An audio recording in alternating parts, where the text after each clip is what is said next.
Okay တို့ကဒီမှာပြောစရာရှိရဲ့အပိုင်းကဘာရှိမလဲဆိုတော့တို့တွေ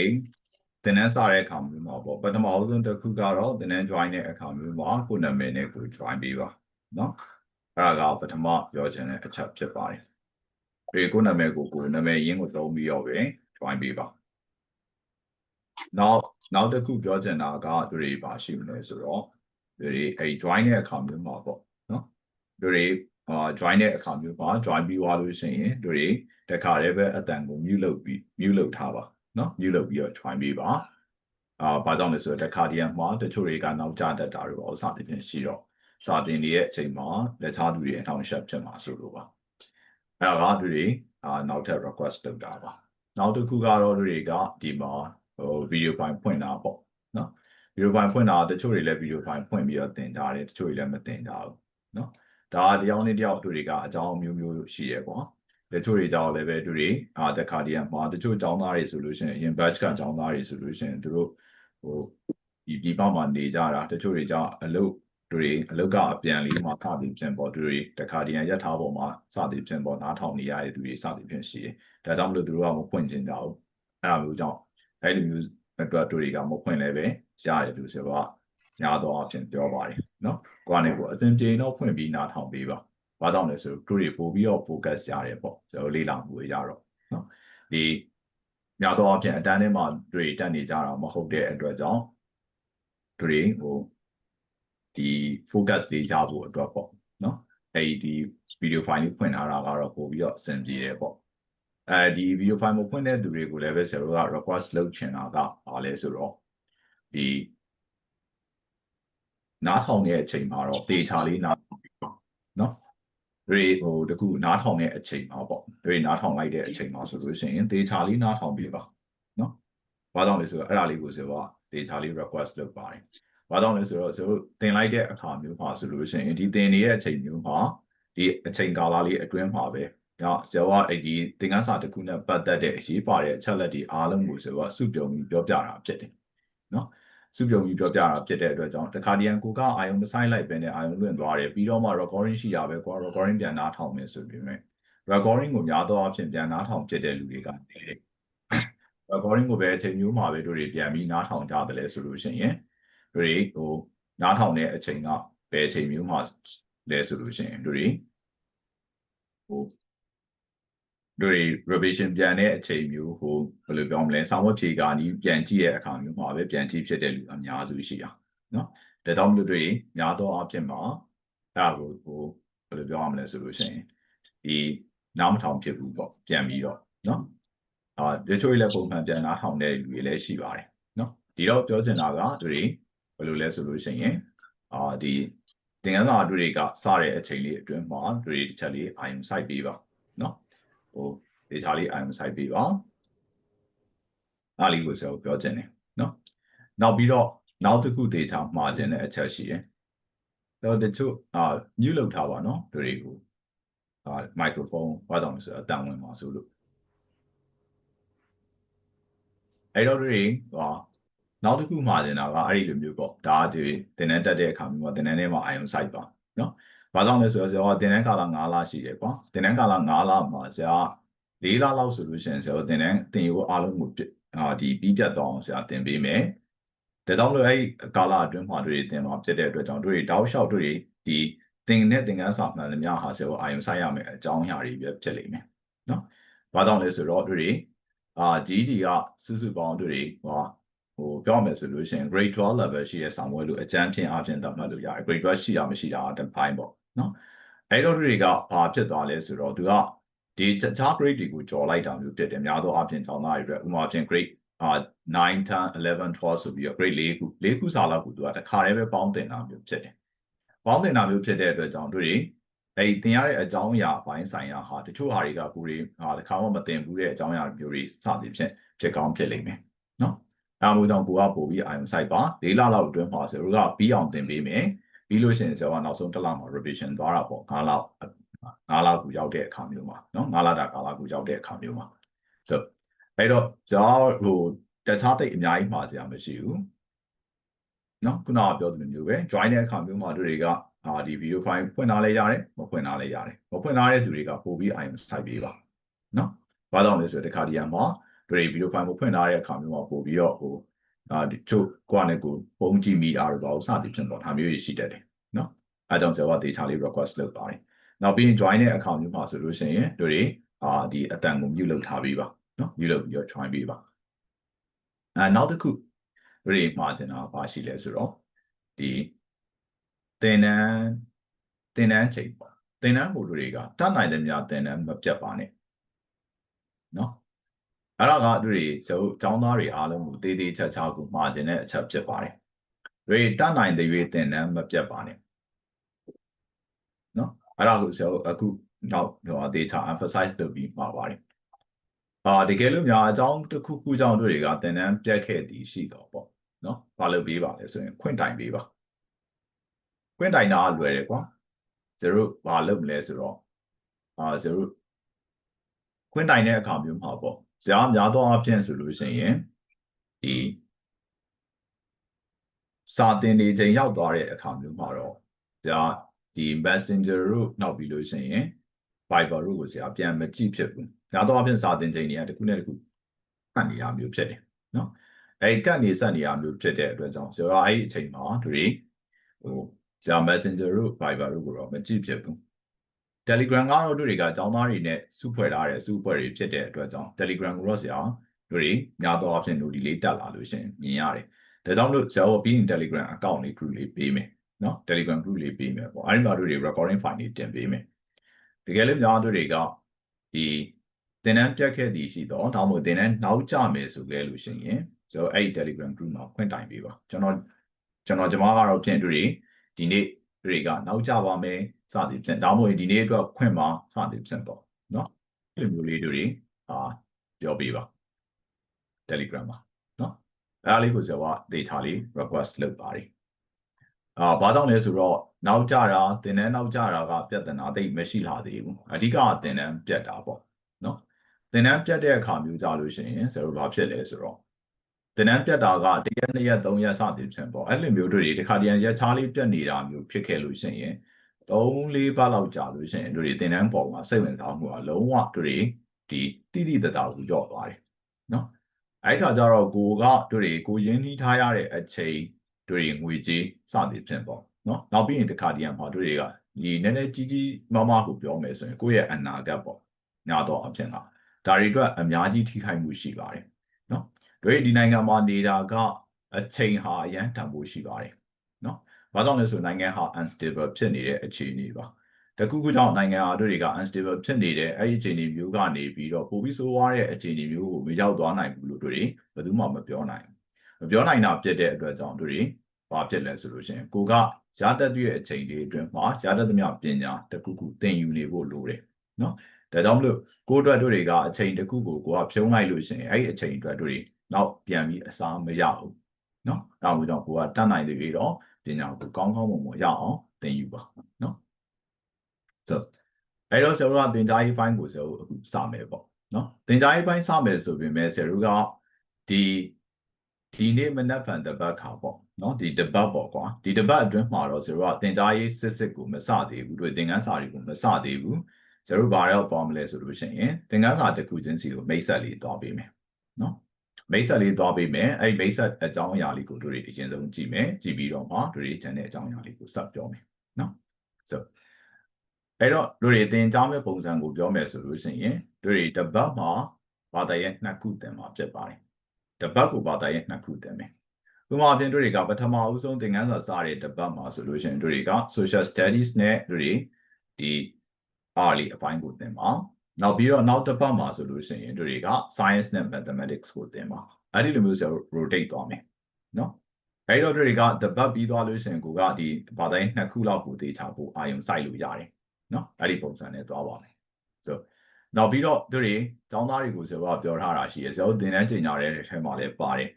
သင်တန်းတက်တဲ့ကျောင်းသားတိုင်းကိုဆိုတော့ကဗာပေးမလဲဆိုလို့ရှိရင်ဆိုတော့ pre-GD class လေးပေါ့နော်အဲ့ pre-GD class လေးကိုဆိုတော့ access လုပ်ခွင့်ပေးမယ်ဒါပထမတစ်ခုပေါ့ pre-GD class လေးကိုဆိုတော့ဒီ video class ပါအဲ့ဒါကို access လုပ်ခွင့်ပေးမယ်နောက်ပြီးဆို reading comprehension သင်ထားတာရှိတယ် reading comprehension အရင်တော့ငါသင်ထားတဲ့အကြောင်းအရာတွေရှိတယ်အဲဒီ reading comprehension တွေ video class လေးတွေကိုလည်းဆရာ access လုပ်ခွင့်ပေးမယ်နော်နောက်ပြီးရင်တွေကကျောင်းသားတွေကိုအခုဒီလကုန်လောက်မှာပေါ့ဆရာစဖွင့်မယ်လို့ရည်ရွယ်ထားတဲ့ SAT class ပေါ့နော်ကျောင်းသားတချို့နဲ့တော့တွေကကိုက်ညီခြင်းမှာကိုက်ညီတယ်ဘာကြောင့်လဲဆိုတော့တချို့တွေအတွက်အင်္ဂလိပ်စာလိုအပ်ချက်လေးလို့ရှိကောင်းရှိလိမ့်မယ်နော်ဒါပေမဲ့ထားပါတော့နည်းနည်းတော့ဆရာကအခြေခံဘိုင်းကနေပဲစပြီးသွားမှာဆိုတော့အဲ့တော့အဲ့ SAT class ကိုတို့တွေ join ဝင်ရှိမယ်ဒါအကြောင်းသားတွေအတွက်ဆရာတို့ဘက်ကနေပြီးတော့ဒါပေးတဲ့ထပ်ပေါင်းတို့တွေက service တွေပေါ့နော်နောက်ပြီးတွေက Saturday Sunday မှာဆိုလို့ရှိရင်ဆရာတို့ read and writing class လေးရှိမယ်ဒါပေမဲ့အဲ့ read and writing class အချိန်မှာပဲဆရာ SAT class လေးကိုဆရာပြန်ပေါင်းပြီးတော့လည်းတွားရင်တွားမယ်နော်အဲ့တော့အဲ့ဒါအသိအရင်ကြီးမသေးကြသေးဘူးဆိုထားပါတော့နော်အဲ့ဒါလေးကိုဆရာကပြောပြချင်တာပါနောက်ဘာလဲဆိုရင်သင်တန်းကာလတစ်လျှောက်မှာတော့တွေကဒီသင်ခန်းစာတွေတွားနေတော့မှာတော့ဆရာတို့ဘာနဲ့ပဲတွားမလဲဆိုလို့ရှိရင်သင်ခန်းစာတွေကိုဆရာတို့ဒီ digital files တွေနဲ့ file တွေပဲပေးမယ်ပေါ့ PDF file လေးတွေပဲပေးမယ် PDF file လေးတွေပေးပြီးတော့တွေတွားမယ်နောက်ပြီးလေ့ကျင့်ခန်းအတွက်တွေဆရာကျောင်းသားတွေကို account တစ်ခုစီပေးမယ်အဲဒီ account တစ်ခုချင်းစီမှာတွေကဘာတွေရှိမလဲဆိုလို့ရှိရင်လေ့ကျင့်ခန်းနဲ့ပတ်သက်ပြီးတော့interactive ဒီဖြေလို့ရတဲ့လေ့ကျင့်ခန်းတွေပါမယ်ပေါ့နော်ကိုဖြေလိုက်မယ်ဖြေလိုက်ပြီးသွားလို့ရှိရင်ဖြေပြီးသွားပြီဆိုရင် submit လုပ်လိုက်ပြီဆိုရင်အဖြေကိုချက်ချင်းတန်းပြီးတော့သိနိုင်တဲ့ပုံစံမျိုးနဲ့တွားထားတဲ့လေ့ကျင့်ခန်းတွေရှိမယ်ဒါကြောင့်လို့ဆရာတွေကတချို့သောသင်တန်းတွေလိုမျိုးတစ်ပတ်တစ်ခါတို့တစ်လတစ်ခါတို့ဆရာစာမွေးမစစ်ဘူးနော်အဲ့လိုမစစ်ပဲနဲ့တွေကဇောပြီးသွားတဲ့အကြောင်းအရာတွေမှန်တယ်မြောက်ကိုဆရာအဲ့ interactive lesson file လေးတွေပေးထားတာမှဖြစ်တဲ့အတွက်ကြောင့်အဲ့ထဲမှာကိုကဖြေကြမယ်နော်အဲ့ဒါကိုတွေဖြေပြီးတော့လေ့ကျင့်ထားမယ်အဲ့ဒါလေးပဲမှာခြင်းတယ်နော်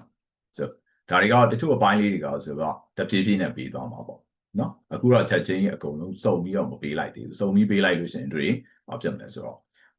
တခါတည်းမှာဆိုလို့ရှိရင်အတွက်ဘောဒီအောင်ရောသွားလိမ့်မယ်နော်အဲ့တော့ဖြည်းဖြည်းချင်းစီသွားတာပေါ့ဆိုအဲ့ဒါလေ့ကျင့်ခန်းလေးပါစသည်ဖြင့်ပေါင်းထည့်ထားတာဖြစ်ပါတယ်အဲ့လိုမျိုးပေါ့အကုန်လုံးနော်ဆိုအဲ့ဒါကစာမွေးအတွက်လည်းပဲအရေးပါပါတယ်စာမွေးအတွက်လည်းပဲတွေကစာမွေးမဖြေခင်ဖြေဖို့အတွက်ဒီမေကွန်းစုစုပေါင်း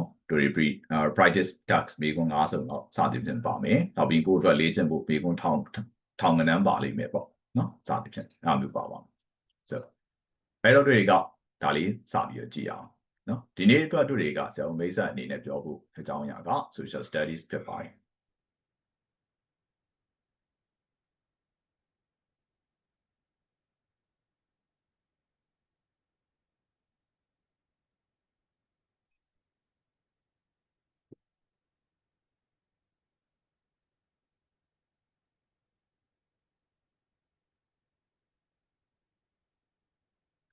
ဒီနေရာမှာတွေက social studies နဲ့ပတ်သက်ပြီးတော့ကျွန်တော်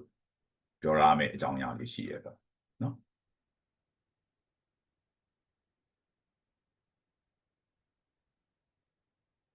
ခဏလေးနော်ဒီနေရာမှာ social studies က an in-depth guide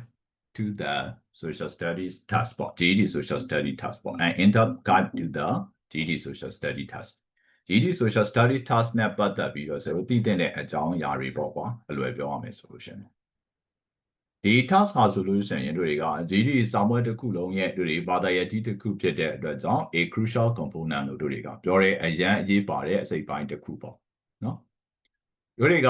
ဘာတွေကိုသူကအဓိကထားပြီးစစ်တာလဲဆိုတော့တွေက social political and economic concept ပေါ့လူမှုရေးနဲ့ဆိုင်တဲ့အကြောင်းအရာတွေနိုင်ငံရေးနဲ့ဆိုင်တဲ့အကြောင်းအရာတွေနဲ့ဒါမှမဟုတ်စီးပွားရေးနဲ့ဆိုင်တဲ့အကြောင်းအရာတွေပေါ့အရေးပါတဲ့အချက်လက်တွေကိုနားလည်နိုင်စွမ်းရှိလားတွေကသုံးသပ်ပြီးတော့အဖြေထုတ်နိုင်စွမ်းရှိရလားပေါ့နော်ဆိုအဲ့ဒီလိုမျိုးတွေကဒါတွေကိုအဓိကထားပြီးစစ်ပါတယ်ဒါကြောင့်မလို့တွေ intermediate level ရှိတဲ့ students တွေလို့ဆိုတော့ဒီကျောင်းသားတွေကိုတတ်မှတ်တယ်နော်ဒီကျောင်းသားတွေ level ကအများစုကintermediate level ပဲအင်္ဂလိပ်စာနဲ့ပတ်သက်လို့ရှင်ဆိုတော့ intermediate level လို့ပဲသတ်မှတ်ထားတယ်။ဘာကြောင့်လဲဆိုတော့ကျွန်တော်စာမွေးဒီသင်တန်းသားတွေကိုပေါ့ကျွန်တော် test လေးစစ်လေးရှိတယ်။ test လေးစစ်တာက test ကိုအကုန်နီးပါးမှန်တဲ့သူတွေမှန်တယ်များဟာတွေက pre intermediate ထက်နည်းနည်းလေး level တစ်ဆင့်ကျော်တဲ့ intermediate level ရှိတဲ့ကျောင်းသားတွေလို့ကျွန်တော်အကြမ်းဖျင်းအားဖြင့်သတ်မှတ်ထားတယ်။နော်။ဒါပေမဲ့တွေက GED မှာ intermediate level နဲ့ဖြေလို့ရပြီလားဆိုတော့မရသေးဘူး။နော်။ upper intermediate နဲ့ advanced ကြားထဲက level တစ်ခုကိုတွေက ဒီဘယ်လိုပြောရမလဲဆိုလို့ရှိရင်တို့တွေအဲ့ level ကိုရောက်အောင်သွားမယ်တို့တွေရဲ့ reading အဆင့်ကနော်အဲ့ level ကိုရောက်တော့မှဆောင်းဝဲဟာတို့တွေအတွက်ဘာဖြစ်သွားမလဲဆိုရင်အကုန်လုံးဟာအဆင်ပြေပြေချောချောမွေ့မွေ့ဖြစ်သွားမယ်ဒါကြောင့်တို့တွေက intermediate level လောက်ပဲရှိတဲ့ကျောင်းသားတွေအတွက်ကတော့ဒီအကြောင်းအရာဟာတို့တွေကနည်းနည်းလေးဒီခက်ခဲနေလိမ့်မယ်ပေါ့နော်ဒါပေမဲ့လည်းတို့တွေဇောကလိုအပ်တာကဘာလဲဆိုတော့တခါတည်းမှာတို့အတွက်လိုအပ်တာကဒီတို့ရဲ့ level ကိုတခါတည်းချက်ချင်းတန်းပြင်သွားဖို့မဟုတ်ဘူးတို့တွေဒီဆောင်းဝဲကိုတို့တွေက a structure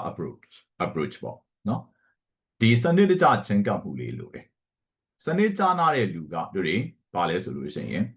ဒီတော်တော်များများကိုနော်အကြောင်းအရာတော်တော်များများကိုကိစ္စတွေတော်တော်များများကိုကင်တွယ်ဖြေရှင်းနိုင်တယ်ဥပမာဖြင့်ကွာတို့တွေကဟိုကဘာတော်တို့တွေကဒီ art of war လို့ခေါ်တဲ့စာအုပ်ထဲမှာပေါ့နော်စွန်းစုကနေပြီးတော့တို့တွေကဒီဘယ်လိုပြောမလဲဆိုလို့ရှိရင်ဒီနာမည်ကျော်စစ်သူကြီးပေါ့နော်အဲ့သူ့ကိုတို့တွေကဘယ်လိုပြောမလဲဆိုလို့ရှိရင်ဒီအဲ့နန်ရင်းတွေက main ကလေးတွေပေါ့အပြူတော်တွေကိုတို့တွေကစစ်တက်အနေနဲ့သူတို့ကဒီ train ပေးလို့ရမလားဆိုတော့ရတယ်သူကအဲ့လိုမျိုးပြောတာဖြစ်ပါတယ်ရတယ်ဘာကြောင့်လဲဆိုတော့တို့တွေဒေတာတို့တွေကသူပြောတဲ့အတိုင်းသာစနစ်တကျလိုက်နာမယ်ဆိုရင်သူတို့ကလည်းပဲတို့တွေဘယ်လိုပြောမလဲဆိုရင်တကယ်ကိုပဲတကယ်ကိုပဲဘယ်လိုပြောရမလဲဆိုတော့ထပ်မြက်တဲ့တို့တွေကတခြားသူတွေနဲ့တို့တွေရှင်း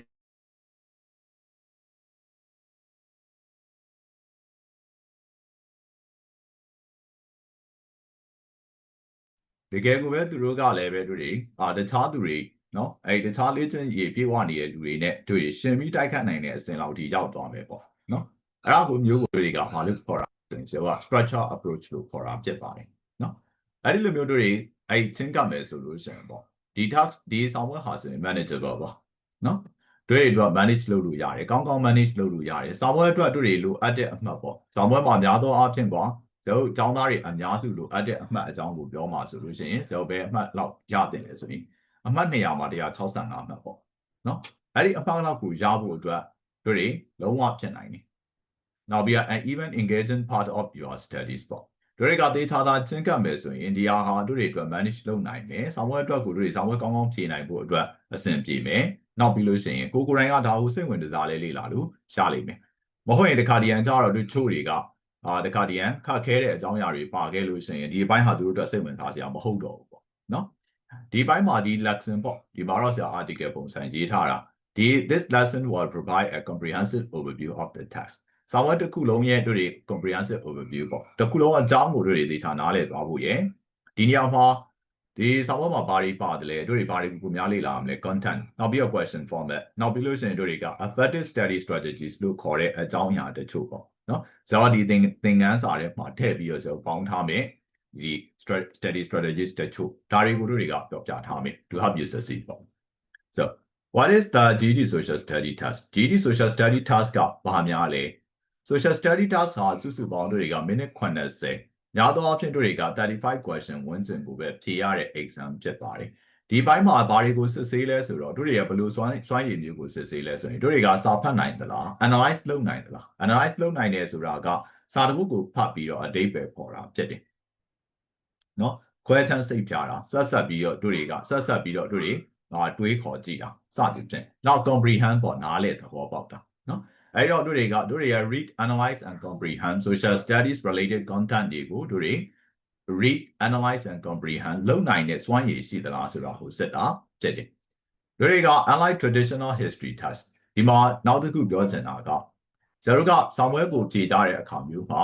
ငကိုယ်လုံးကကွာတို့တွေတမိုင်းနဲ့ဆိုင်တဲ့ဆောင်းဝဲတွေပါတွေစသည်ဖြင့်တို့တွေဖြေဘူးကြတယ်ပေါ့အဲ့ဒီလိုမျိုး traditional history text တွေမှာတော့ကျတို့ရဲ့ memorization ပေါ့တို့တွေအလွတ်ကျမှတ်မှုတွေပါဝင်တယ်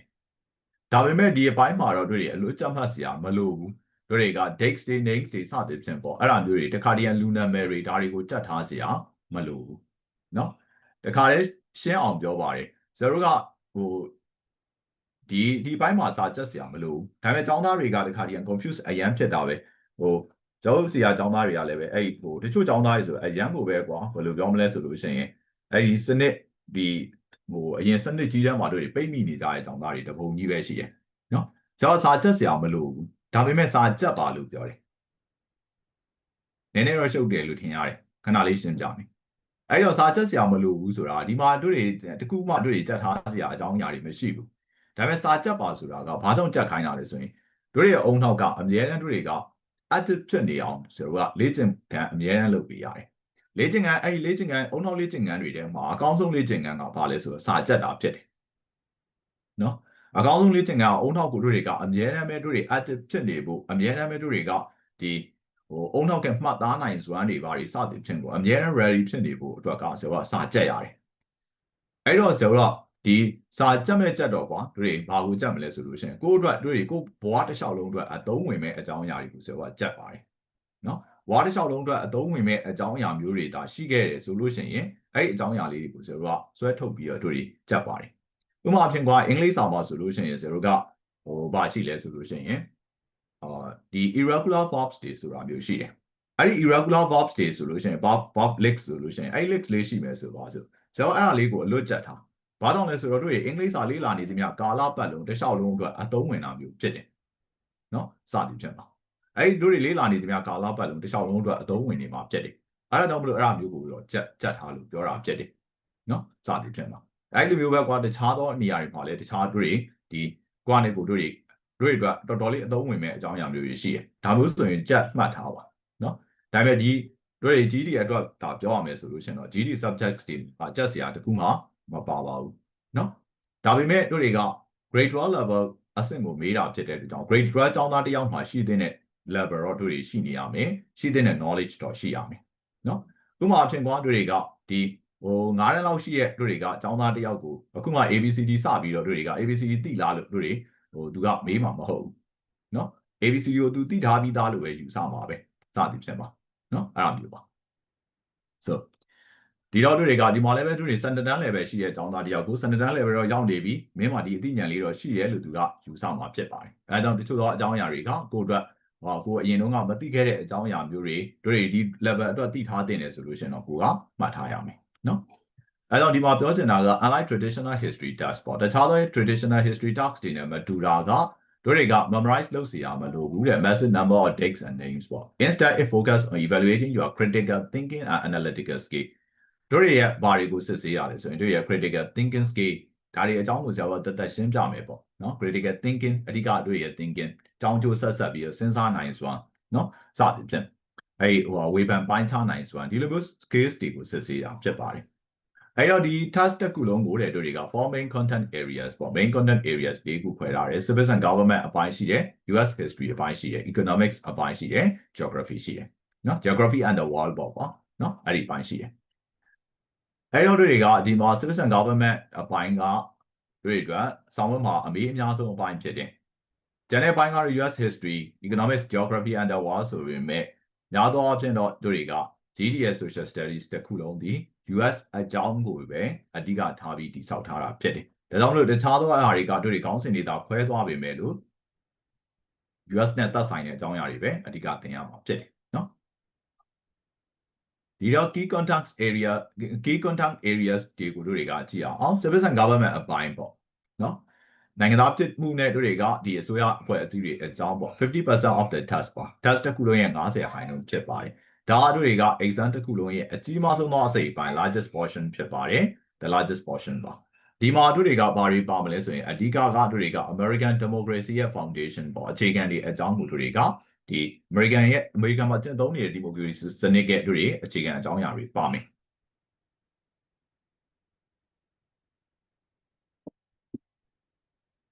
တို့တွေအဓိကလေ့လာရမယ့်အကြောင်းတရားတွေက the US Constitution and the Bill of Rights US ကဖွဲ့စည်းပုံအခြေခံဥပဒေနောက်ပြီးတော့ဖွဲ့စည်းပုံအခြေခံဥပဒေနဲ့အတူတို့တွေကဖြစ်တည်လာတဲ့ the Bill of Rights လို့ခေါ်တဲ့ဖွဲ့စည်းပုံအခြေခံဥပဒေပေါ်ကန့်သတ်ချက်ပြင်ဆင်ချက်တွေအကြောင်းပေါ့နော်အဲဒီမှာ US government ရဲ့တို့တွေက principle မူဝါဒတွေအကြောင်း core principles တွေအဓိကမူဝါဒတွေအကြောင်းသူရဲ့ structure တည်ဆောက်ပုံတွေအကြောင်းဒါတွေပါမယ်ဒီထဲမှာတို့တွေကဘာပါအောင်လဲဆိုရင်တို့တွေအစိုးရအဖွဲ့ရဲ့ separation of power လို့ခေါ်တဲ့အစိုးရအဖွဲ့ကိုတို့တွေပိုင်းခြားထားပုံပေါ့နော် legislative branch executive branch judicial branch ဆိုပြီးတော့နော်အဲ့မှာတို့တွေဒီဥပဒေပြုရေးအပိုင်းအုပ်ချုပ်ရေးအပိုင်းတရားစီရင်ရေးအပိုင်းစသည်ဖြင့်ပေါ့ဒီလိုမျိုးတို့တွေ ဒီအစိုးရအဖွဲ့ကို3ပိုင်းပိုင်းထားပုံတွေအကြောင်းနောက်ပြီးတော့ and the system of checks and balances နောက်ပြီးလို့ရှိရင် the system of checks and balances ဆိုတာပြန်လည်ထိန်းကျောင်းမှုစနစ်ဆိုတဲ့အကြောင်းဒါတွေကိုလေ့လာရမယ်နောက်ပြီးတော့တို့တွေက forms of government ရဲ့တို့တွေကဒီပုံပန်းတရံများပေါ့နော် different political system ကမ္ဘာတစ်ဝန်းမှာကျင့်သုံးနေတဲ့တို့တွေကနိုင်ငံရေးစနစ်တွေအများကြီးပဲရှိတယ်နော်ဒီမိုကရေစီစနစ်ကျင့်သုံးတဲ့နိုင်ငံရှိရဲကွာကွန်မြူနစ်စနစ်ကိုကျင့်သုံးနေတဲ့နိုင်ငံတွေရှိရဲကွာစသည်ဖြင့်တချို့တွေကဒီမိုကရေစီမကြတို့တွေကကွန်မြူနစ်မကြတောင်းဟုတ်ရင်တချို့တွေကဘယင်စနစ်ကျင့်သုံးနေတဲ့နိုင်ငံတွေလည်းရှိသေးတယ်စသည်ဖြင့်နော်အဲ့ဒီမှာဥပမာအဖြစ်တို့တွေကဒီမိုကရေစီမိုနာကီဘယင်စနစ်ဒီမိုကရေစီစနစ်မိုနာကီဘယင်စနစ်နောက်ပြီးတော့ totalitarianism ဆိုတာကအာဏာရှင်စနစ်ပေါ့နော်အဲ့ဒါမျိုးတွေအကြောင်းကိုတွေသိရမယ်နောက် citizenship and rights နောက်ပြီးလို့ရှိရင်တို့တွေကဘာလဲဆိုတော့နိုင်ငံသားဖြစ်မှုနဲ့အခွင့်အရေးတွေအကြောင်းအဲ့နိုင်ငံသားတယောက်ကတို့တွေက rights and responsibilities ပေါ့အမေရိကန်နိုင်ငံသားတယောက်ကတို့တွေကအခွင့်အရေးနဲ့တာဝန်များအကြောင်းအဲ့ဒီမှာ civil rights လို့ခေါ်တဲ့နိုင်ငံသားအခွင့်အရေးတွေနဲ့ voting မဲပေးဖို့အခွင့်အရေးတွေအကြောင်းဒါတွေကိုတွေ့လေ့လာရမယ်နောက်တစ်ခုက electoral process လို့ခေါ်တဲ့တို့တွေကသမ္မတရွေးကောက်ပွဲလုပ်ငန်းစဉ်ပေါ့နော်ရွေးကောက်ပွဲလုပ်ငန်းစဉ်အကြောင်းကိုတို့တွေလေ့လာရမယ်အဲ့ဒီမှာလည်းပဲတို့တွေက election ရဲ့အလုပ်လုပ်ပုံနောက်ပြီးတော့ political parties တွေအဲ့ဒီမှာပါဝင်တဲ့တို့တွေကနိုင်ငံရေးပါတီတွေအကြောင်းနောက်ပြီးတော့ how laws are made နိုင်ငံမှာဥပဒေတွေကိုဘယ်လိုများတွေကဒီအတည်ပြုတဲ့ဖွဲ့စည်းတဲ့စသည်ဖြင့်ပေါ့ဒီအကြောင်းအရာတွေကိုကျွန်တော်ကလေ့လာကြအောင်ပါဖြစ်ပါတယ်ဒါ civil and government ဒီဘက်မှာ 50% of the test ပါနော်နောက်တစ်ခုက US history ပါ 20% ပဲပါပါတယ်ဒါပေမဲ့အဲ့ဒီတစ်ခုကချိတ်ဆက်ပြီးလေ့လာရတာဖြစ်တယ်နော် US history က 20% of the test ပါဒီ session မှာတော့တွေက broad ဒီ covers a broad period ပေါ့အချိန်ကာလတော်တော်ကြာကိုတွေက cover လုပ်ထားရတယ်ဒါကြောင့်လို့တွေကအဓိက key things တချို့ပဲပါတယ် specific details တွေမပါဘူးနော်ဘာကြောင့်လဲဆိုတော့ American ပြည်ထောင်စုစတင်ဖွဲ့စည်းပုံကနေပြီးတော့တို့တွေအခုခေတ်ထိအကြောင်းကိုပြောရတာဖြစ်တဲ့အတွက်ကြောင့်အကုန်လုံးသာလိုက်ပြောမယ်ဆိုရင်တို့တွေပြောစရာတွေမှာတပုံကြီးပဲအဲ့တော့အဲ့ဒီအစားတို့တွေက details တွေအကြောင်းကိုပြောတော့ဘူး key things ပေါ့အရေးပါတဲ့အကြောင်းအရာတချို့ကိုပြောမယ်နော်တို့တွေဒီမှာ familiar ဖြစ်ထားတဲ့အကြောင်းအရာက Colonial America အမေရိကန်က colonial ဖြစ်နေခဲ့ရတော့အချိန်နောက်ပြီးတော့ဒီ American Revolution American တော်လှန်ရေးအကြောင်းပေါ့နော်အဲ့ဒီ revolution ကိုဖြစ်စေတဲ့အကြောင်းတရားတွေနောက်ပြီးတော့တို့တွေ the Declaration of Independence လို့ခေါ်တဲ့လွတ်လပ်ရေးကြေညာစာတမ်းရဲ့နောက်ွယ်မှာရှိနေတဲ့ the key ideas တွေလွတ်လပ်ရေးကြေညာစာတမ်းကိုဘာကြောင့်များရေးသားခဲ့ရတယ်ဆိုတဲ့နောက်ွယ်ကအကြောင်းတရားတွေပေါ့ဒါတွေကိုသိရအောင်နောက် the Civil War ပြည်တွင်းစစ်နဲ့ reconstruction လို့ခေါ်တဲ့ပြန်လည်တည်ဆောက်ရေးကာလအကြောင်းဒီဘိုင်းမှာတော့တို့တွေကစစ်ပွဲကြီးရဲ့တို့တွေဖြစ်ရတဲ့အကြောင်းတရားတွေ consequences တို့တွေကဒီနောက်ပြီးနောက်ဆက်တွဲဖြစ်ရတွေပေါ့နော်နောက်ပြီးလို့ရှိရင်တို့တွေကအဲ့ဒီကာလပြီးသွားတဲ့အခါမှာစစ်ဘောပြီးသွားတဲ့အခါမျိုးမှာနိုင်ငံကိုပြန်လည်တည်ဆောက်ရေးအကြောင်းအရာတွေဒါတွေကိုလေ့လာရမယ်နောက်တစ်ခုကအဲ့ဒီကာလတွေပြီးသွားတဲ့အခါမှာ industrialization and the Great Depression ပေါ့နိုင်ငံဟာစက်မှုတိုးတက်တဲ့ခေတ်ကာလကိုရောက်ခဲ့တယ်အဲ့ဒီခေတ်ကာလအတွင်းမှာပဲနိုင်ငံဟာစီးပွားပြတ်ခတ်ကြီးကိုကြုံခဲ့ရတယ်နော်အဲ့ဒါဒီပါ the Great Depression လို့ခေါ်တဲ့စီးပွားပြတ်ခတ်ပေါ့အဲ့ဒီမှာတို့တွေကဒီနိုင်ငံအတွင်းမှာ American နိုင်ငံအတွင်းမှာ the late 19th and early 20th century ပေါ့19ရာစုနောက်ပိုင်းနဲ့20ရာစုအစပိုင်းတွေမှာဖြစ်ခဲ့တဲ့စီးပွားရေးနဲ့လူမှုရေးအပြောင်းအလဲတွေအကြောင်းအဲ့ဒါကဒီမှာလေ့လာရမယ်။ Now World Wars and the Cold War ဒီကမ္ဘာစစ်တွေနဲ့စစ်အေးခေတ်ကာလအကြောင်း the major events and global impact of these conflicts ပေါ့အဲ့ဒီ conflicts တွေရဲ့တို့တွေကဒီ major events တွေနော် World Wars တို့နောက်ပြီးတော့ Cold War တို့စသည်ဖြင့်ဟာဆိုရင်ကမ္ဘာကြီးတစ်ခုလုံးကိုတို့တွေဒီအဓိကဘယ်လိုပြောမလဲဆိုလို့ရှိရင်ကမ္ဘာကြီးတစ်ခုလုံးကိုဖြစ်ရတွေကိုပုံသွင်းခဲ့တဲ့ဖြစ်ရတွေဖြစ်ပါတယ်ကမ္ဘာရဲ့တို့တွေကဒီနေ့စဉ်ဖြစ်ရတွေကိုနော်နောက်ပြီးတော့ global impact ပေါ့ကမ္ဘာလုံးကိုသူကတက်ရောက်မှုတွေအကြောင်းနောက်တစ်ခုက civil rights movement လို့ခေါ်တဲ့ American နိုင်ငံအတွင်းမှာပေါ်ပေါက်လာခဲ့တဲ့နိုင်ငံသားအခွင့်အရေးလှုပ်ရှားမှုပေါ့ the key figures အဓိကပါဝင်သူတွေ events ဖြစ်ရတွေနောက်ပြီးတော့ legislation ပေါ့ that led to social changes နော်အဲ့အမေရိကန်နိုင်ငံအတွင်းမှာလူမျိုးရေးအကြောင်းလဲတွေကိုဖြစ်ပေါ်စေမဲ့တို့တွေကဥပဒေတွေစသည်ဖြင့်ပေါ့ဥပဒေရေးရာတွေဒါတွေကိုလေ့လာကြအောင်ပါဖြစ်တယ်။ Now number 3က economics ပါ 15% of the tax ပါဒီဘက်မှာတော့တို့တွေကဘာတွေလဲဆိုရင် fundamental economic principle ဒီစီးပွားရေးနဲ့ပတ်သက်တဲ့တို့တွေကအခြေခံကြတဲ့တို့တွေမူဝါဒတွေအကြောင်းနော်အဲ့ဒီမူဝါဒတွေဟာတို့တွေကလူလူချင်းတောင်းမွေလူအဖွဲ့အစည်းတွေကိုတက်ရောက်နိုင်ပုံတွေအကြောင်းကိုနားလည်ရလားလို့စစ်ဆေးမယ်တို့တွေဘာတွေသိထားမလဲဆိုရင် basic economic concept ပေါ့နော်အဲ့ဒီဘက်မှာဘာတွေပါလဲဆိုတော့ supply and demand ဆိုတဲ့ရောင်းလိုအားနဲ့ဝယ်လိုအား scarcity လို့ခေါ်တဲ့ရှားပါမှုနောက်ပြီးတော့ economic system the CY Senate is on capitalism low correct ancient Senate socialism low correct to socialism communism low correct a Senate report no yami. Now the role of government in the economy ACY so ya about when can understanding concepts like taxation, federal spending, and economic policy. I by part to the Kongka can who reads on federal spending to so ya don't see it's on not so ya economic policy. Jury policy the CY sign example. Now personal finance look correct a down the chupo. No, that will level to down but the The by basic concepts such as credit sura bale, interest, credit sura bale, interest sura bale, two no, now be a budgeting sura bale, sadi, the Jama lady would read the Lila Jami. Now so the buy.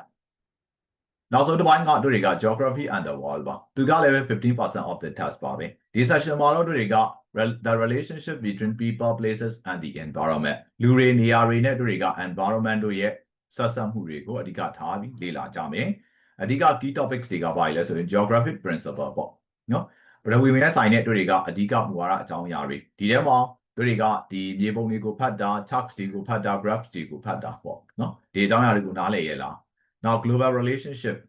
international relations, they not trade on the internet, now beyond the effects of globalization. No, globalization had really got the young example, knowledge here. Now, environmental issues for the case I agree. The Bible got basic understanding of how human activities impact the environment. Do the yellow sound that we are environment go balloon she is the less rago, knowledge and so the no. So I don't really the so the tap be body. No. So I don't really the tap be dobby, tardary, task my power met a down yard. No, really lie on it, down yard, go no mabi. So I don't really Talisia, the chat, can I jump on? No, that I pure. Very go to intelligent on Taluya. No.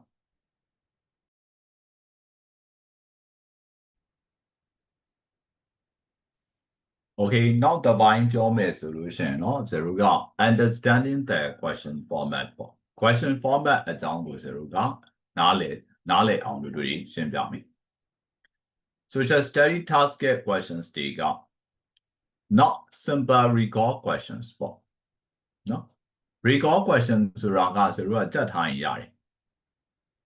No, that happy or do it jams to you me. Option go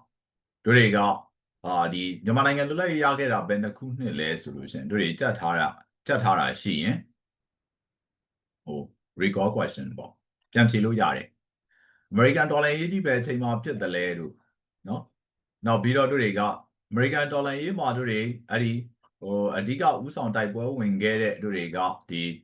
Bale generate and mega but do ledu. And I'm really got recall question. The low one simple recall question. The low question you really got so we got jump my time kilo yari. The model item will recall questions really made up a whole. The Roga do go Sada pay me, Pony pay me, tax to grabs to maps to Tarico baby dog, Adipo got. Around go to the got Nale on Pashu. Pashu be your do don't that check, cow check, Sunday. No, Adilu, Darina Sasa be your Druga page in it at way, Tarico Seruga, Piana, Jetty. I don't a questions take over Seruga. Quite a bit Gmail so in 3 main categories, Shibari. Main categories don't push here. We want to got reading for meaning in social studies. No, that's ya.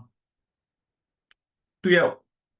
GDF Buyin website here, Gabe. No, the official website here, Gabe. Do Akula. The Maduriga, Adika 3 main categories. She reading for meanings in social studies. Social studies ma a day bego nale on Pashu Timbo. The questions stay marga, Seruga, Bales in Sadabogo Pade. Damo Sadabo Bone to Pone Sadi Timbo. Wait, I do it. Adika Jare main idea got Bale. I'll be the information it goes summarize low 19. No, the information about to be that information a go go to a knit to beat up the Jaya chat letter go to tell you nice one. Damolo saying to got find the meaning of a word in context. သူပေးထားတဲ့ context ကိုအခြေပြုပြီးတော့စကားလုံးတစ်လုံးရဲ့အဓိပ္ပာယ်ကိုရှာဖွေခြင်းဒါတွေပါတယ်နော်စကားလုံးတစ်လုံးရဲ့အဓိပ္ပာယ်တွေကရှာဖွေခြင်းဆိုတဲ့အဓိပ္ပာယ်ဒါမျိုးတွေပါဝင်ဒါ reading for meaning in social studies ဖြစ်ပါတယ်ဒီတော့တို့တွေကဒါအတွက်ဘာလို့ရမလဲဆိုတော့စာသေးချာဖတ်တတ်ဖို့လိုတယ်နော်စာသေးချာဖတ်တတ်ဖို့ဆိုတာကတို့တွေအပြင်ပ knowledge လောက်မလို့နော်သူပေးထားတဲ့စာသားကိုပဲတို့တွေအဓိကဖတ်နိုင်ဖို့နောက်ပြီးရင်အဲ့အဖြေကိုဖြေနိုင်ဖို့လိုတယ်ဒါပထမတစ်ချက်နောက်တစ်ခါ analysis of historical documents and visuals တို့တွေကသမိုင်းနဲ့ဆိုင်တဲ့စာရွက်စာတမ်းတွေပေါ့ဥပမာအဖြစ်တို့တွေ Declaration of Independence တို့နောက်ပြီးတော့တို့တွေ the Bill of Rights တို့နောက်တစ်ခုကတို့တွေဘာလဲဆိုရင် the Constitution တို့စသည်ဖြင့်ပေါ့အဲ့ဒီလိုမျိုး historical documents တွေရှိတယ်သမိုင်းနဲ့ဆိုင်တဲ့ကွာ American ပြည်ထောင်စုရဲ့သမိုင်းနဲ့ဆိုင်တဲ့စာရွက်စာတမ်းတွေပေါ့နော်နောက်ပြီးရင်တို့တွေက visuals ပုံတွေရှိမယ်ကတ်တွန်းပုံတို့ဒါမှမဟုတ်လို့ရှင်လည်းပဲတို့တွေတခြားပုံတွေပေါ့ဆွဲထားတဲ့ပုံတွေပေါ့နော်အဲ့ဒါတွေရှိမယ်ဒါတွေကိုတို့တွေခွဲခြားစိတ်ဖြာပြီးတော့အတိတ်ပဲပေါ်နိုင်စွမ်းရှိရမယ် you are represented with primary source documents ပေါ့နော်အဲ့ဒီပေါ့မူရင်းစာရွက်စာတမ်းတွေအဲ့ဒီမှာ political cartoons လို့ခေါ်တဲ့နိုင်ငံရေးနဲ့ဆိုင်တဲ့ cartoons တွေ charts တွေ maps တွေဒါတွေကိုပေးမယ်နော်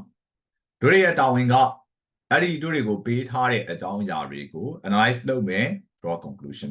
အဲ့ဒီကနေတို့တွေကောက်ချက်ဆွဲရမယ်ပုံတစ်ပုံကိုတို့တွေကိုပေးထားရင်လည်းဒီပုံဟာဘာဘယ်လိုအဓိပ္ပာယ်ကိုစောင့်တယ်လဲဆိုတာမျိုးကိုတို့တွေအချက်လက်တွေကိုပေါင်းစုပြီးကောက်ချက်ဆွဲရမှာဖြစ်တယ်ဥပမာအဖြစ်တို့တွေက question တစ်ခုမှာပေါ့ graph တစ်ခုကိုတို့တွေကိုအရင်ဖတ်ခိုင်းတယ်အဲ့ဒီမှာ population growth ကိုပြထားတယ်ပေါ့နော်တို့လူကြီးတိုးတက်မှုအကြောင်းကိုပြထားတဲ့ graph တစ်ခုပေါ့ဒါကို interpret လုပ်ခိုင်းတယ်ဒါမှမဟုတ်ရင်လည်းပဲတို့တွေက identify the political message of a cartoon cartoon တစ်ခုရဲ့တို့တွေကပေးခြင်းနဲ့သူကပေးခြင်းနဲ့ political message နိုင်ငံရေးနဲ့ဆိုင်တဲ့သတင်းစကားကိုဆိုတော့ကဝယ်ချခိုင်းတယ်နော်ဒါမျိုးနောက်တစ်ခုက number 3က application of social studies concept social study concept တွေကိုအသုံးချခြင်းပေါ့ဒီ questions တွေမှာတော့တို့တွေက social study concept တွေကိုနော်တကယ် new situations တွေမှာဆိုတော့ကအသုံးချခြင်းပါဝင်တယ်ဆိုတော့အသည့်တစ်ခုရှိပြီဆိုရင်အဲ့အသည့်ကိုလက်တွေ့အသုံးချတာဖြစ်တယ်နော်လက်တွေ့အသုံးချတာပေါ့ဥပမာအဖြစ်ကွာသင်္ချာ formula လေးတစ်ခုတို့တွေ့တယ်ဆိုပါစို့နော်ဒါဟို data မြင်တော့အောင်ပြောပြတာဥပမာအဖြစ်ကွာတို့တွေက triangle area ကိုရှာမယ် half time space time height ပေါ့အဲ့ half time space time height ဆိုတဲ့တို့တွေကဒီ concept လေးတစ်ခုကိုသိပြီဆိုရင်အဲ့ formula လေးကိုသိပြီဆိုရင်နောက်ထပ်တခြားသောတို့တွေက triangles တွေရဲ့တို့တွေတခြားသော triangles တွေမတူညီတဲ့ပုံစံတွေရှိတဲ့ triangles တွေမတူညီတဲ့အခြေအနေတွေမှာတို့တွေဒီ formula လေးကိုသုံးပြီးတော့တို့တွေ area ကိုရှာရင်ရှာမယ်နောက်မှ base ကိုရှာရင်ရှာမယ်ဒါမှ height ကိုရှာရင်ရှာမယ်စသည်ဖြင့်ပေါ့ဒီလိုအသုံးချနိုင်နော်ဒီမှာလည်းပဲအဲ့တိုင်းပဲကျွန်တော်တို့ကိုပေးထားတဲ့ social study concepts တွေညာသောအဖြစ်တော့တို့တွေကဥပဒေတွေပါတယ်စသည်ဖြင့်ပေါ့နော်အဲ့ဒါတွေကိုတကယ်လက်တွေ့ဘဝမှာအသုံးချနိုင်ခြင်းရှိသလားဆိုတာကိုစစ်ပေးတယ်ဒီ questions တွေမှာတို့တွေက social study concept တွေကို situation အသစ်တစ်ခုမှာပေါ့တို့ရဲ့ new situation မှာသုံးနိုင်သလားဥပမာအဖြစ် for example you might be given a scenario and asked to identify which branch of government is responsible for a particular action ပေါ့တို့ရဲ့အကြောင်းအရာတစ်ခုပေးထားမယ်ပေးထားပြီးတော့တို့တွေကအဲ့ဒီ particular actions တစ်ခုအတွက်တို့တွေအဲ့လှုပ်ဆောင်ချက်တစ်ခုအတွက်ဘယ် branch of government ဟာတာဝန်ရှိတယ်လဲဆိုတာကိုခွဲထုတ်ခိုင်းတာမျိုးပေါ့စသည်ဖြင့်တို့တွေကအဲ့ဒါကိုအဲ့ဒီအကြောင်းအရာကိုဒီ concept ကိုသေချာနားလည်ထားတော့မှတို့တွေကဖြေနိုင်စွမ်းရှိမှာဖြစ်တယ်နော်အဲ့တော့နောက်တစ်ခုက effective study strategies ဖြစ်ပါတယ်တကယ်ထိရောက်တဲ့စာပေလေ့လာမှုအပိုင်းတွေပေါ့ focus on skills not just facts တို့တွေက skill ကျွမ်းကျင်မှုကိုအဓိကအာရုံပြုတည်ဆောက်အောင်မှာဖြစ်တယ်တို့တွေကအချက်လက်တွေတက်လိုက်မှတ်နေစရာမလိုဘူးနော်ကျွန်တော်အဲ့လိုမျိုးအကြိမ်ကြိမ်ခါခါပြောလဲပဲတချို့ကျောင်းသားတွေကနားမထောင်တဲ့ကျောင်းသားတွေလည်းရှိတယ်နော်ဒါကြိုပြီးပြောပြထားတာနားမထောင်တဲ့ကျောင်းသားတွေလည်းတပုံကြီးပါပဲဟိုကျွန်တော်ကသင်တယ်ဆိုလို့ရှိရင်သင်တန်းမှာကွာတို့တွေကကျောင်းသားအများဒီဘယ်လိုပြောမလဲဆိုရင်ကျောင်းသားတွေရဲ့တို့တွေက100%ကျောင်းသားတွေတဲ့မှာနော်80%လောက်ကတော့တို့တွေစာကိုပုံမှန်လေးလုပ်ကြသူတွေဖြစ်တယ်ကျန်တဲ့30%ကတော့စာအုပ်တေချာလုပ်တဲ့လူလည်းမရှိဘူးနောက်ပြီးရင်တချို့တွေကအာယုံမစိုက်ဘူးနော် am side တဲ့လူတွေလည်းတပုံကြီးပဲဒါကြောင့်လို့ဆိုတော့တခါတည်းတချို့ဟာမှားလိုက်တယ်ထပ်တလဲလဲတခါတည်းမှားတယ်လို့တို့တွေထင်ကောင်းထင်လိမ့်မယ်နော်ဆိုတော့ဟိုစာသင်နေတော့မှထက်ကတလဲလဲမှားတယ်လို့ထင်လိမ့်မယ်ဘာကြောင့်လဲဆိုတော့တချို့တွေကလုံးဝအာယုံမစိုက်မိတာမျိုးတွေရှိတယ်ဆိုတော့ထက်ကမှားလဲပဲတချို့တွေကအဲ့အာယုံမစိုက်တော့လုံးမဖြစ်ဘူးနော်ဟိုဒါပေမဲ့လည်းဟိုကျောင်းသားအများစုကဟိုပြောရမယ်ဆိုလို့ရှိရင်တော့ကွာစူးစမ်းတဲ့ကျောင်းသားတွေရှိတယ်ဇောစီကိုပြန်ညွှန်းပေးတဲ့သူတွေကျောင်းသားတွေလည်းရှိတယ်ဒါကြောင့်လို့ဆိုတော့အခုချိန်ကြီးရက်တည်နိုင်တာဖြစ်တယ်နော်ပြောရမယ်ဆိုလို့ရှိရင်အဲ့တော့ဟိုတချို့ကျောင်းသားတွေလည်းစူးစမ်းကြတယ်မစူးစမ်းတဲ့ကျောင်းသားတွေလည်းအပုံကြီးရှိတယ်နော်အဲ့တော့တွေကဒီဆောင်ပွဲမှာကွာတွေကတချို့တော့တွေကသင်တန်းတွေလိုမျိုးဆိုတော့အပေကျောင်းသားအပြင်အမှတ်ဘလောက်ရပြီလို့ပေါ့စသဖြင့်ဆရာမကြေညာဘူးနော်အဲ့ဘာကြောင့်မကြေညာလဲဆိုလို့ရှိရင်ဟိုများသောအားဖြင့်ကတော့တို့တွေကအတန်းတန်းမှာဆိုလို့ရှိရင်နော်တချို့တွေကပြီးရောကောက်ဖြေလိုက်ကြတဲ့အကြောင်းသားတွေ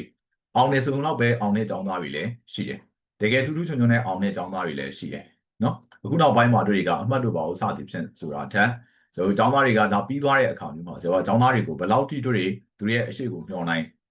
ကြည့်နိုင်တယ်လဲပေါ့နော်ဘယ်လောက်ထိဆရာကတချို့သော knowledge တွေကိုပေးလိုက်နိုင်တယ်လဲဆိုတာကိုပဲဆရာပို့ပြီး focus ထားတယ်နော်အဲ့တော့တချို့အပိုင်းလေးတွေဆိုတော့တေချာမှားတဲ့ဟာတွေရှိရဲထပ်တလဲလဲပြန်မှားဦးမှာပါနော်ဘာကြောင့်လဲဆိုတချို့တွေနားမဝင်လို့ focus on skills not just facts တွေကအဲ့ကျွမ်းကျင်မှုကိုပဲအာရုံစိုက်ရတယ်အချက်လက်တွေကိုအာရုံစိုက်စရာမလိုဘူးနော်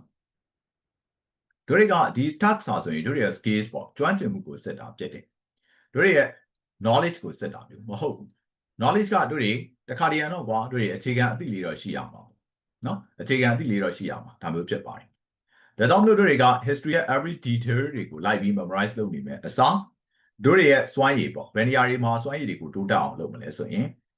read and comprehend complex texts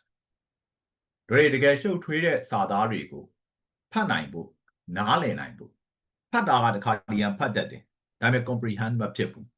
နော် comprehend မဖြစ်ဘူးဥပမာဖြင့်ကွာ science နဲ့ science နဲ့ text တစ်ခုရှိမယ်ဆိုပါစို့scientific works တွေအများကြီးပဲဖတ်တော့ဖတ်လိုက်တယ်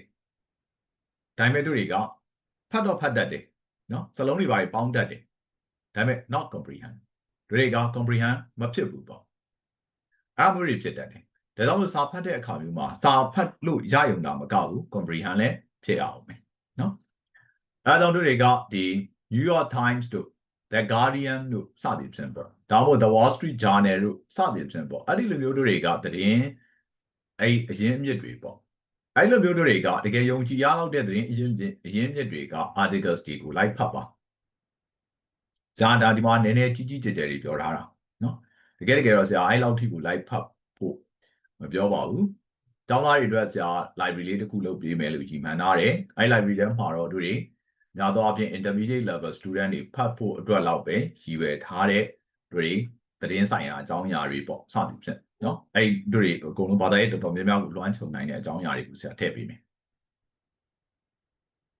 နောက်တစ်ခုက analyze visual data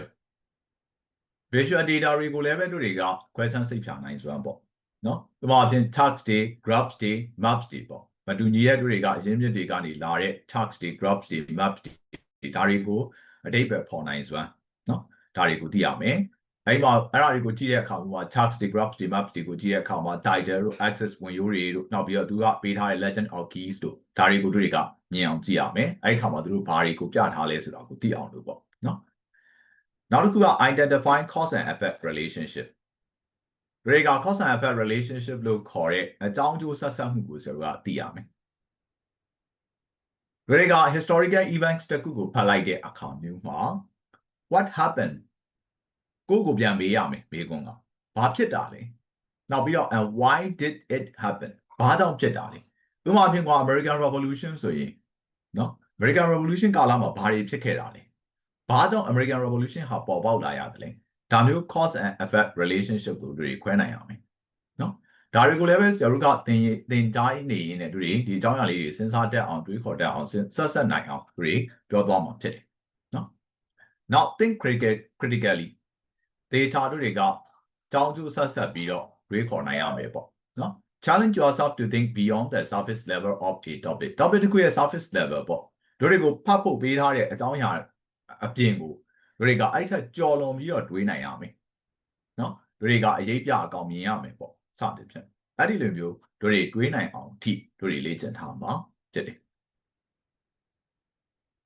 so နောက်တစ်ခုကကျွန်တော်ဘာပြောစရာရှိလဲဆိုတော့ utilize official GED study material GED.com မှာ official GED study materials တွေရှိတယ်ဒါတွေကိုသုံးပါနော်အဲ့ဒါကသုံးပုံသုံးနည်းစသည်ဖြင့်ပေါ့ဆရာတို့ကပြောပြပေးမယ်သင်ပေးမယ်နော်ဘာကြောင့်လဲဆိုတော့တခါတည်းကျိုးတွေက GED အကောင့်တွေဘာတွေစသည်ဖြင့် GED တက်တာနဲ့တခါတည်းတန်းဖွင့်တာမျိုးတွေဘာတွေစသည်ဖြင့်လုံတက်တယ်အဲဒီတော့အဲ့ဒါမျိုးသွားလုပ်မှာဆိုလို့ဆရာကအသိမပြောတာနော်သွားလုပ်မိရဆိုလို့ရှိရင်တခါတည်းအဲ့ဒါကြီးကပြဿနာများတယ်ကွာပြီးတော့မှတကယ်ဆောင်ရွက်ဖြေကနီးကြတော့မှအကောင့်ကိုပြန်ပြီးတော့adjust လုပ်ရတာတွေဘာတွေစသည်ဖြင့်အရန်အလုပ်ရှုပ်ပြီးတော့စိတ်ရှုပ်စရာကောင်းတယ်နော်အဲဒီတော့ဆရာရဲ့လမ်းညွှန်ချက်ကိုသာလိုက်တာဆရာကလိုအပ်တဲ့အချိန်မှာလိုအပ်တဲ့လမ်းညွှန်မှုကိုပေးမယ်နော်အဲ့တော့တို့တွေက official GED study materials တွေကိုတော့ဒီမှာပြောချင်တာကတို့တွေသုံးလိုက်တဲ့ materials တွေဟာ text နဲ့ align ဖြစ်နေရမယ်ပြောရမယ်ဆိုကိုက်ညီနေရမယ်ပေါ့နော်အဲ့ဒါဟာအကောင်းဆုံးနည်းလမ်းပဲအဲ့တော့တို့တွေကသုံးရင်တော့မှဇောကလေGED နဲ့တို့တွေကတကယ် align ဖြစ်တဲ့ materials တွေကိုရွေးသုံးတယ်ဇောစီမှာလည်းတို့တွေကဇောသင်တန်းမှာလည်းပဲအဲ့ဒီလို materials တွေကိုရွေးသုံးတာနော်ဇောဒီသင်ခန်းစာတွေတိစောက်တဲ့အခါမျိုးမှာလည်းပဲတို့တွေက GED ကနေတရားဝင်ထုတ်ပြန်ထားတဲ့အကြောင်းအရာတွေနဲ့ဆိုကိုက်ညီတဲ့အကြောင်းအရာတွေကိုပဲဇောကဒီသင်ခန်းစာအဖြစ်နဲ့သင်ရိုးအနေနဲ့ဆရာကရေးတာဆရာတခြားတို့တွေတချို့တော့သင်တန်းတွေပေါ့တခြားသင်တန်းအများစုပေါ့ကွာအများစုလိုမျိုးဆရာရေးပြီးသားစာအုပ်တွေကိုဆရာယူသင်တာမဟုတ်ဘူးနော်တချို့တွေကရေးပြီးသားစာအုပ်တွေကိုယူသင်တာဥပမာအဖြစ်တို့တွေMcGraw-Hill တို့ Princeton တို့ Kaplan တို့စသည်ဖြင့်ပေါ့နော် Princeton တို့ Kaplan တို့တော့သင်တဲ့လူနည်းပါတယ် McGraw-Hill ကိုအဓိကထားပြီးအများစုသင်ကြတယ်နော်တောင်းမဝင်တို့တွေကKaplan လား Princeton လားမသိဘူးအဲ့လိုမျိုးအများစုအဲ့ဒါမျိုးကိုသုံးကြတယ်ဆရာကအဲ့ဒါမျိုးကိုမသုံးတာပါနော်ကျောင်းသားတွေအတွက်တို့တွေကလိုအပ်တဲ့တို့တွေ reading level လေးကိုအရင်ဆုံးသိသွားအောင်ပြီးတော့မှတို့ရဲ့နောက်တစ်ဆင့်တက်ပြီးတော့ကိုယ့်အနေကိုလေ့လာနိုင်အောင်စသည်ဖြင့်ပေါ့ဒါတော့အဲ့ကြောင့်ကျွန်တော်ကိုယ်ပိုင်သင်ကိုရေးပြီးတော့သင်ပါမယ်နော်ဒါကြောင့်တို့တွေကအဲ့ material တွေဟာ GED ကထုတ်ပြန်ထားတဲ့ဟာတွေနဲ့ကိုက်ညီရမယ်ဒီ GED testing service ကတို့တွေကသူက official study guides တွေပေးထားတယ် practice test တွေလည်းရှိတယ်နောက်ပြီးတော့ online resources တွေလည်းရှိတယ်ဒါတွေအားလုံးကိုဆရာတို့ကဒီလေ့လာထားပြီးသွားပြီတို့တွေတချို့အပိုင်းလေးတွေဆိုလို့ရှိရင်ဆရာကအဲ့ဒါလေးတွေကိုဆရာကသင်ခန်းစာတွေထဲမှာထည့်ပြီးတော့ရေးထားပေးတယ်နော်အဲ့မျိုးတွေကိုပဲဆရာကအဓိကထားပြီးသုံးပါတယ်အဲ့ဒီ practice test တွေကိုတို့တွေကဖြည့်ခြင်းဟာဆိုလို့ရှိရင်နော်တို့တွေဆောင်ရွက်အတွက်အစဉ်သင့်ဖြစ်စေဖို့နောက်ပြီးတော့တို့တွေဘယ်လိုနေရာမျိုးတွေမှာဖြင့်ကိုယ့်ရဲ့လေ့လာမှုမှာပေါ့ဘယ်နေရာတွေမှာအားနည်းနေတယ်လဲပို့ပြီးတော့တို့တွေလေ့လာဖို့လိုတယ်ဆိုတာကိုခွဲခြားနိုင်ဖို့အတွက်အထောက်ပံ့ဖြစ်ပါလိမ့်မယ်နော်နောက်တစ်ခုကဘာလဲဆိုတော့ဒီပါလဲပဲဆရာလိုအပ်တဲ့အပိုင်းလေးတွေအကုန်လုံးဆရာပေးမယ်ပြောတယ်နော်အဲ့တော့ဆရာပြောတာက data like နားထောင်ပြီးတော့ like လုပ်ပေးပါနောက်တစ်ခုက create a study plan တို့တွေစာချက်ဖို့အစီအစဉ်လေးချထားပါ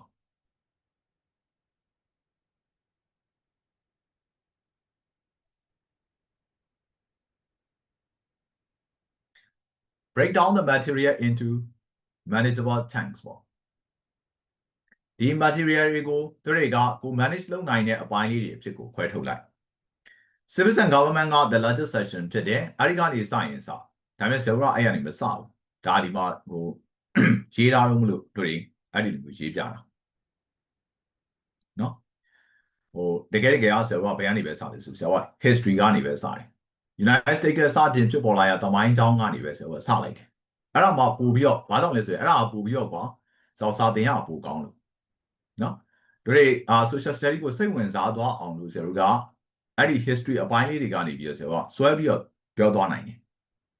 Civics and Government ကနေစလိုက်လို့ရှိရင်ဒီလောက်ထိစိတ်ဝင်စားစရာမကောင်း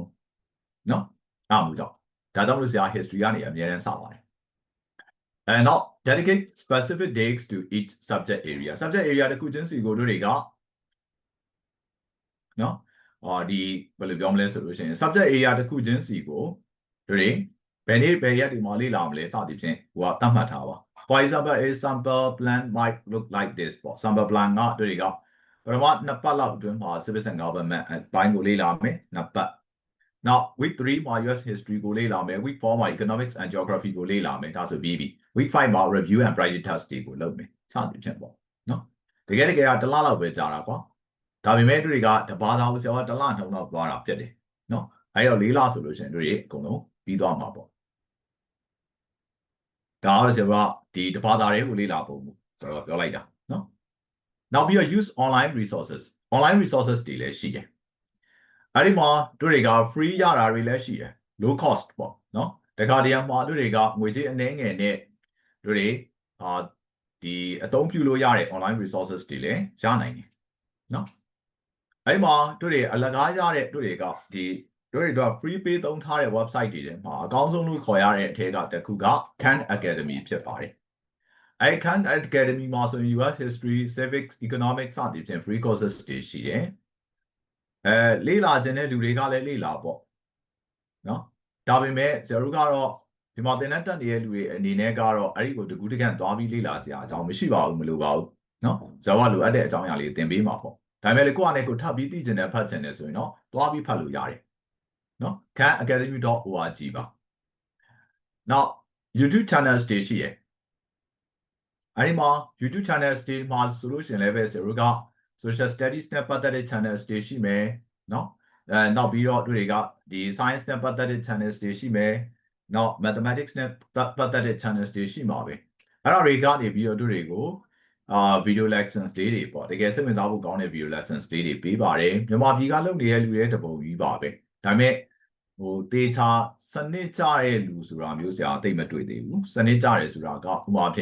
social studies, so in social study, yacht, no? Ali so Ali is outside the example. They say Charlie, I didn't know, or super be at the BX,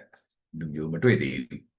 No, I don't, Nangy Taka, do the channel go best about Adiga Tabi or Vita Tami. No?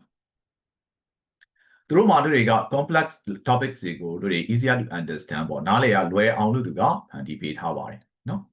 Raga online resources they go Doma. Now, by Marali, let's say, don't down, you'll be bombing. No? Now, so margin by label. Practice reading comprehension. Ali science social studies, but I don't go at what a year, she's on machine look at that, reading skill pepper. The question Yasu are passage based in Jedi. Sabai go check now. The strong reading skills are keyboard.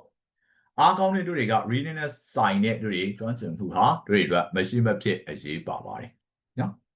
I don't really back up Balu Jamalesuro. Practice reading a variety of articles and documents.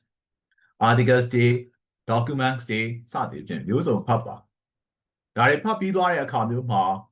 No? Sarbuku Papi Dwabi Surane Kuriga Balu Yales. Summarize the main idea in your own works. Rega, Arico Palage Saye, main idea have Bale Suraku, Kuyaku Wine Rebalu Jamal, Nicho Yang Yichi. Now to identify the author's purpose. Saiduga, Aisago Badam Ya Yare Sure, author's purpose for Saidu Ye purpose. He will just go to require to Yami. Now we will look for supporting evidence for the main argument. No? Rega, the main argument go top and target supporting evidence have Bale Suragule, Aishayami. No, supporting details to correct a chat depot. Now make inferences based on the text. Arisadae will tip to be a make inferences go chat diku swayami. No, go chat diku swajiam. Tamuri. Dariga Sarbo Pabida Maduri, the Yame a Jong with Jetty. So that was a quanti now so essentially in a TED Habida. Sample study session. Let's create a sample study session for the US history session. US history, got sample study session later cool low me. Number 1, read an article about the civil rights movement. Civil rights movement look Korean Nanganaku Yellow Shamu at John to his Samadu Pad Depot. No? I mama got the summary the Google Shame got my National Archive to download or the history channel symbol I website game. Shall I me? Shall we pump Now we don't do regard any more surprise movement about winning key figures stay net theatre identifying quite a no? I more buy a diga council league with the relay အဓိကဖြစ်ရတွေကဘာတွေလဲဥပမာအဖြစ် Montgomery bus White House တို့နော် March on Washington တို့စသည်ဖြင့်ပေါ့အဲ့လိုမျိုးဖြစ်ရမျိုးတွေအကြောင်းအဲ့ရှာပြီးဖတ်ကြည့်မယ်နော်နောက်ပြီးတော့ analyze the primary source ပေါ့နော်အဲ့မှာတို့တွေက Martin Luther King Jr. ပြောခဲ့တဲ့မိန့်ခွန်းတွေတို့နော်မိန့်ခွန်းတူတို့ဒါမှမဟုတ်လို့ရှိရင်တို့တွေကအဲ့ဒီခေတ်ကတို့တွေကဓာတ်ပုံတို့စသည်ဖြင့်ပေါ့အဲ့လေးတွေကိုလိုက်ရှာပြီးကြည့်နော်အဲ့ဒီတို့တွေရလိုက်တဲ့အဲ့ဒီ source ကနေပြီးတော့ဘာတွေကိုများပေါ်ပြနေတယ်လဲဆိုတာကိုကိုစဉ်းစားနောက်ပြီး answer practice questions တွေကို answer ဖြည့်ကြည့်ပေါ့နော်ခုနောက်ပိုင်းဆိုရင်ဆိုတော့ AI တွေကတအားတို့တွေတိုးတက်လာပြီဒါပေမဲ့လည်းပြောရမယ်ဆိုလို့ရှိရင်တော့ဘယ်ဟာကဘယ်လိုလေ့လာရမလဲဆိုတော့မှတစ်ခါတည်းရန်ကြလို့ရှိရင်ကျွန်တော်က live မမီဘူးနော်ဆရာအခုအဲ့ဒါကြောင့်ဆရာကိုယ်တိုင်လည်း AI ကိုလေ့လာနေတယ်နော်တချို့ဟာတွေဆိုလို့ရှိရင်တို့တွေကဘယ်လိုပြောရမလဲဆိုရင်ကျောင်းသားတွေအတွက်လေတို့ဒီမှာဆရာ file လေးတစ်ခုကိုထည့်လိုက်လို့ရှိရင်သူကအဲ့ကနေပြီးတော့တို့တွေမေးခွန်းတွေတစ်ခါလေးထုတ်ပေးတယ်ဆရာကအဖြေတစ်ခါလေးဖြေရုံပဲနော်ကျောင်းသားတွေအဲ့လောက်လေးထိလုံနိုင်တယ်ဆိုလို့ရှိရင်တော့တော်တော်ဟိုဖြစ်မှာပဲဆရာနောက်တော့တို့တွေကဒီ live လုပ်လို့ရအောင်လို့ဆရာဒီဘယ်လိုပြောမလဲဆိုရင်အဲ့ဒီအကြောင်းအရာလေးလေးဆရာအခွင့်အသင့်တယ်လို့ share ပေးမယ်နော်အဲ့မှာဆိုလို့ရှိရင်ဆရာ file လေးထည့်လိုက်လို့ရှိရင်သူကမေးခွန်းလေးကိုသူကနေသူဖန်တီးပေးတယ်ဆရာအဲ့မေးခွန်းလေးကိုဖြေကြည့်မယ်ပေါ့နော်ဒါမျိုးတွေဒါ answer practice questions တွေပေါ့အဲ့မှာ GD style questions တွေပေါ့ကွာဥပမာပြ surprise movement နဲ့ပတ်သက်တဲ့ GD style questions တွေကိုဖြေကြည့်မယ် GD style questions ဆိုတာများသောအားဖြင့် multiple choice questions တွေပေါ့နော်အဲ့မှာ question သားတို့တွေကို specific dates တွေကိုမေးတာလားဒါမှမဟုတ်တို့တွေကအဲ့ဖြစ်ရခဲ့တို့တွေကတက်ရောက်မှုတွေကိုခွဲခြားစိတ်ဖြာမှုကိုမေးတာလားစသည်ဖြင့်ပေါ့ဒါမျိုးတွေကိုကိုကနေပြန်ပြီးတော့စဉ်းစားကြည့်မယ် this will reinforce that task focus on analysis over memorization ဒါဆိုရင်တို့တွေက somewhere မှာဆိုလို့ရှိရင်တို့ရဲ့ analysis ကိုပို့ပြီးတော့ focus ထားတယ် memorization လို့ခေါ်တဲ့အလွတ်ကျမှတ်ခြင်းကိုဒီလောက်ထိအားမပေးဘူးเนาะစသည်ဖြစ်ပါ so နောက်ဆုံးပြောချင်တဲ့အချက်ပေါ့ conclusion အချက်လေးကိုဆိုတော့ပြောပြမယ် passing the GD social study task is not about rote memorization အလွတ်ကျမှတ်တာကွာ rote memorization ဆိုတာကเนาะအလွတ်ကျမှတ်မှုအကြောင်းကိုပြောနေတာမဟုတ်ဘူးကျွန်တော်စကလေးကပြောခဲ့တယ်เนาะတို့တွေက it is about developing your ability to think like a social scientist တို့တွေက social scientist တယောက်ကဲ့သို့တို့တွေတွေးခေါ်နိုင်မှုကိုเนาะအဲ့ဒါကိုအဲ့တို့ရဲ့စွမ်းရည်ကိုဖွံ့ဖြိုးလာစေဖို့ဖြစ်တယ်တို့တွေကအဲ့ critical thinking နဲ့ပတ်သက်ပြီးတော့တို့တွေ focus လုပ်မယ်နောက်ပြီး analysis source material လို့ခေါ်တဲ့အကြောင်းအရာတစ်ခုရှိခဲ့ရင်အဲ့အကြောင်းအရာနဲ့ပတ်သက်တဲ့တို့တွေက primary source တွေကိုလိုက်ရှာမယ်เนาะ materials ကိုရှာမယ်လေ့လာမယ် now apply your knowledge to a new situation တို့တွေသိထားပြီးသားအကြောင်းအရာကိုတို့တွေက new situations တွေမှာအသုံးချမယ်ဒါဆိုရင် you will be well prepared to tackle the exam with confidence တို့တွေ exam ကိုယုံကြည်ချက်ရှိနဲ့တို့တွေကဖြေနိုင်ဖို့အတွက်ပြင်ဆင်ပြီးသားဖြစ်ပါလိမ့်မယ်เนาะဇောစာတင်တာနဲ့လုံလောက်သလားဆိုတော့တစ်ခါပြောမယ်เนาะဇောစာတင်တာကဇောတင်သမျှအားလုံးကိုလိုက်နာပြီးတော့ဇောတို့မေးသမျှမေးခွန်းတွေအကုန်လုံးကိုဖြေခဲ့သည်ရှိတော့ဆရာအနည်းဆုံးတော့အများဆုံးအမှတ်အားဖြင့်ဆရာအမှတ်180အထိသင်တန်းဘက်ကနေပြီးတော့တို့တွေ180လောက်အထိတော့မျှော်မှန်းလို့ရတယ်လို့ပြောမယ်ဒါသင်တန်းကသင်သမျှကိုဇောတို့ကဘယ်လိုပြောမလဲဆိုရင်လိုက်နာပြီးတော့ဇောသင်တန်းကသင်သမျှကိုလိုက်နာပြီးတော့ဖြေမယ်ဆိုလို့ရှိရင်အဲ့ဒီလောက်တို့တွေအမှတ်ကိုရနိုင်တယ်ကိုကအမှတ်ကို180တို့200တို့စသည်ဖြင့်ပေါ့ကွာเนาะတကယ် perfect score မျိုးကိုလိုချင်တယ်ဆိုရင်တော့ကျွန်တော်ဘာလုပ်ရမလဲဆိုရင်ကိုယ်တိုင်တို့တွေက self study လေ့လာရမယ် self study ကိုကအားကိုးပြီးတော့တချို့အပိုင်းလေးတွေကိုကထပ်ဖြည့်ရမယ်เนาะကိုယ်တိုင်တို့တွေက research တွေလုပ်ရမယ်ဇောသင်လိုက်တာနဲ့တို့တွေကအဲ့နေရာမှာရက်နေလို့မရဘူးဇောသင်ပြီးသွားပြီဆိုတာနဲ့ကိုယ်တိုင်လည်းပဲကိုယ့်ရဲ့လေ့လာမှုတွေကိုစပ်ပြီးတော့လုပ်နေရမှာဖြစ်တယ်เนาะအဲ့တော့ a structured study plan combined with consistent practice တို့တွေကသေချာစနစ်ကျနာတဲ့ study plan လေးရှိမယ်ဇောစီမှာเนาะအဲ့ဒါလေးကိုဇောပေးမှာပေါ့ဒါကိုတို့တွေက consistent practice တို့တွေကဒီဇွဲနဲ့တို့တွေကเนาะ consistency တို့တွေပုံမှန်လေးတို့တွေကလေ့ကျင့်ကန်လုပ်နေမယ်ဆိုရင်လေ့ကျင့်နေမယ်ဆိုရင် it's your best path to success တို့တွေအောင်မြင်မှုအတွက်အကောင်းဆုံးလမ်းကြောင်းပေါ်ကိုရောက်ပါလိမ့်မယ်เนาะ good luck so အဲ့တော့ဇောကပြောချင်တာကရှင်းရှင်းလေးဇောသင်သမျှအကြောင်းအရာကိုပုံမှန်လိုက်လုပ်မယ်เนาะပုံမှန်လေးလုပ်မယ်ဆိုလို့ရှိရင်တို့တွေသင်တန်းကာလ9လပြီးတာနဲ့ဖြည့်လို့ရမယ် ဇောဘက်ကနေပြီးတော့ဘယ်လောက်ထိအာမခံပေးမလဲဆိုရင်အနည်းဆုံးတော့တို့တွေကသေးသေးချာချာလေးတို့တွေဖြည့်ထားအဲ့လေ့ကျင့်ထားတဲ့သူကအမှတ်180ဝန်းကျင်လောက်ထိကိုတော့သူဖြည့်နိုင်မယ်နော်180ကျော်ထပ်ကျော်ပြီးတော့တို့တွေကလိုချင်တယ်အမှတ်180တို့တွေ190တို့200တို့စသည်ဖြင့်ပေါ့နော်ဒါမျိုးတွေလိုချင်တယ်ဆိုရင်တော့ကိုယ့်ရဲ့တို့တွေကကိုယ်ပိုင် self study ကိုပေါင်းဖို့ကောင်းအောင်နော် self study မပိုင်ဘာမှလုပ်လို့မရဘူးတို့တွေကဘာဖြစ်လဲဆိုတော့ဒီကျောင်းသားတွေကအခုဘယ်လိုပြောမလဲဆိုရင်ပြီးရင်တို့တွေ university ကိုသွားမယ့်ကျောင်းသားတွေ university ကိုရောက်တဲ့အခါမျိုးမှာကိုယ်ပိုင် research မလုပ်တတ်ဘူးဆိုလို့ရှိရင်အဲ့ကျောင်းသားဟာ university မှာရောင်းလဲဖြစ်သွားမှာနော်ဒါကြောင့်လို့ဇတို့ကကိုယ်ပိုင် self study လေးလုပ်တွက်ဖို့ပါဇတို့ဒီမှာတစ်ခါတည်းပဲ train ပေးလိုက်မယ် train ပေးတဲ့အတိုင်းလဲလိုက်နာပါနော်ဟိုလိုက်နာမှာပေါ့တခါတည်းကြတော့ဒီရမလိုက်နာဘူးဆိုလို့ရှိရင်တော့ဘာမှဖြစ်မလာဘူးနော်အဲ့ဒါလေးကိုလည်းမှတ်ထားပါဆိုဒီတော့ဒီမှာပထမဦးဆုံးနေ့တွေက social study task နဲ့ပတ်သက်ပြီးတော့ပြောစရာအကြောင်းအရာပြီးပါပြီနော်တွေ့အဲ့အကြောင်းအရာလေးပြီးပြီ so အဲ့ဒီတော့တွေကမလုပ်မလဲဆိုတော့ဒီမှာပဲတွေ့တစ်ချိန်ရမယ်ပေါ့နော်